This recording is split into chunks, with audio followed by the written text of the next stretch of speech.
Existem casos que marcam um país inteiro, não é? Em 2003, um crime que aconteceu em São Paulo chocou todo mundo. E não foi só pela brutalidade, mas porque ele levantou uma discussão enorme sobre justiça para menores de idade. Uma discussão que, na verdade, nunca mais acabou. É para entender esse caso tão trágico e tão complexo que estamos aqui hoje. Para a gente conseguir mergulhar de verdade nessa história, vamos seguir um caminho. Primeiro, vamos conhecer as vítimas e a viagem que mudou tudo. Depois, a gente entra nos detalhes do crime e da investigação. E a partir daí, vamos analisar as sentenças, o dilema jurídico gigantesco em torno do criminoso que era menor de idade e, por fim, o debate que tomou conta do Brasil. Para sentir o peso real desse caso, a primeira coisa é saber quem eram Liana Friedenbach e Felipe Café. Então, vamos lá. A Liana, 16 anos, cheia de sonhos, queria fazer educação física. O Felipe, já com 19, planejava ser delegado, cursar direito. Eles se conheceram numa escola bem tradicional de São Paulo, e apesar de virem de realidades diferentes, ela de uma família com uma boa condição financeira, ele de origem mais humilde, eles se apaixonaram. E para poderem acampar juntos, só os dois, cada um contou uma história diferente em casa. Foi uma decisão secreta, uma pequena mentira, que acabou de forma trágica, selando o destino deles. A aventura deles começou na noite de Halloween. De lá, na manhã seguinte, pegaram um ônibus para Embu-Guaçu e montaram o acampamento. Mas essa paz durou muito pouco. Na mesma tarde, enquanto caminhavam, foram vistos por 2 homens.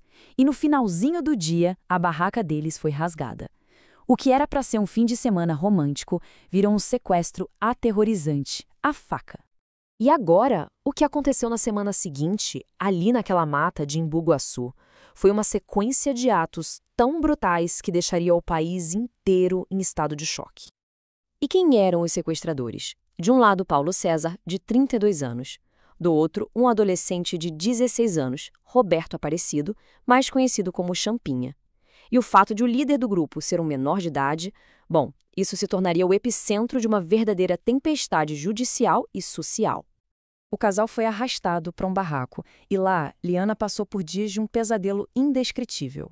Foi mantida em cativeiro e violentada várias vezes, não só por Champinha e Pernambuco, mas também por outros 2 cúmplices que se juntaram a eles. Depois de 5 longos dias de cativeiro, o grupo ficou com medo de ser descoberto.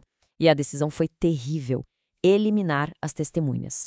Felipe foi o primeiro. Ele foi levado para a mata e executado com um tiro na nuca. A Liana ouviu o disparo, mas mentiram para ela, disseram que ele tinha sido solto. Só 2 dias depois, o horror chegou ao fim da forma mais cruel possível. A Liana, que estava em estado de choque, foi levada para a mata pelo próprio Champinha. E lá foi morta com mais de 15 golpes de facão. O corpo dela foi deixado numa área isolada. Agora vamos ver como a polícia começou a juntar as peças desse quebra-cabeça macabro. A investigação foi uma corrida contra o tempo, liderada pelo pai da Liana, Ari Friedenbach. Quando ele descobriu a mentira, foi direto para Embu-Guaçu. A polícia entrou no caso, encontrou a barraca. O Ari chegou a alugar um helicóptero para jogar panfletos com as fotos. Mas a virada veio de um jeito inesperado. Um morador local viu um dos cúmplices, o Antônio, bêbado, falando coisas sem nexo. Ele foi levado para a polícia e confessou. A partir daí, tudo desmoronou. No dia 10 de novembro, Champinha, já detido, levou os policiais até os corpos. Com os culpados presos, o caso foi para os tribunais. E o resultado para os adultos envolvidos foram algumas das penas mais longas da história do judiciário brasileiro. E olha só a dimensão dessas sentenças. Pernambuco, 110 anos. Antônio Caetano, 124 anos. Aguinaldo Pires, 47. São penas altíssimas que refletem a gravidade dos crimes. Mas o mais impressionante aqui é o contraste disso com o que a lei reservava para o líder do grupo, o Champinha, de apenas 16 anos. E é aqui que o caso entra num terreno muito complexo. Pelo fato de o líder ser menor de idade, ele caiu num conjunto de leis totalmente diferente. E isso criou um paradoxo jurídico que, na verdade, as autoridades tentam resolver até hoje. 16. Esse é o número que muda tudo. A idade do Champinha na época dos crimes. E ter 16 anos o colocava sob a proteção de uma lei específica. Essa lei é o Estatuto da Criança e do Adolescente, o ECA. E o ponto crucial é o seguinte: segundo o ECA, um jovem de 16 anos, por mais terrível que seja o crime, não pode ser julgado como adulto. A punição máxima, 3 anos de internação numa unidade socioeducativa. Apenas 3 anos. Isso gerou uma pergunta que o sistema de justiça brasileiro nunca tinha enfrentado dessa forma. O que fazer quando o infrator juvenil, que a lei manda soltar depois de 3 anos, é considerado perigoso demais para voltar para a sociedade? A solução encontrada foi uma espécie de manobra jurídica. Laudos psiquiátricos apontaram que ele tinha um transtorno de personalidade antissocial, um risco altíssimo. Então, para impedir que ele fosse solto, a promotoria usou uma brecha na lei civil e conseguiu que ele fosse declarado mentalmente incapaz. O resultado? Ele não está cumprindo uma pena de prisão, mas está detido por tempo indeterminado em uma unidade de saúde, por uma decisão civil. É uma situação única e que o Supremo Tribunal Federal mantém até hoje. Como era de se esperar, o caso gerou uma comoção nacional instantânea. A opinião pública explodiu e a mídia alimentou uma campanha poderosa para mudar a lei. Logo depois do crime, essa era a tônica. Jornais, políticos, muita gente começou a clamar pela redução da maioridade penal. Era uma resposta direta ao medo e à revolta que tomaram conta do país.